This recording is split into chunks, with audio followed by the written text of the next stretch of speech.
আসসালামু আলাইকুম। আপনারা দেখতে পাচ্ছেন আমাদের বোটাবিহীন মরিচের গুঁড়া শুকানো হচ্ছে।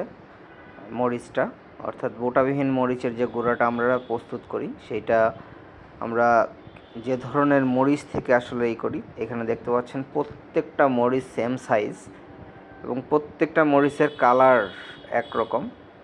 আমরা ছোট বড় মাঝারো এরকম কোনো মিক্স করি না, আমরা একটা সাইজ। দেখতে পাচ্ছেন প্রত্যেকটা মরিচের সাইজটা কত সুন্দর, কতটা ভালো, কতটা কালারফুল। এবং আমরা যে মশলাটা উৎপাদন করি এই মশলাটা সম্পূর্ণ ধুলাবালি মুক্ত এবং বোটাবিহীন। প্রত্যেকটা মরিচে দেখেন একটা মরিচেও বোটা পাবেন না এবং সুন্দরভাবে এইটা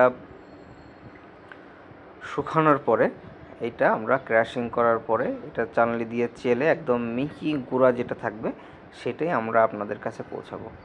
আপনারা নিশ্চিন্তে আমাদের এই মশলাটা গ্রহণ করতে পারেন, কেননা আমরা প্রতিটা মশলা একদম ঘরোয়া পদ্ধতিতে পরিষ্কার পরিচ্ছন্নভাবে সম্পূর্ণ হাইজিন মেনটেন করে আমরা মশলাটা উৎপাদন করে থাকি। একদম ঘরোয়া রান্নার স্বাদটা আপনি আমাদের মশলাতে পাবেন। তো সবাই ভালো থাকবেন, সুস্থ থাকবেন। আসসালামু আলাইকুম।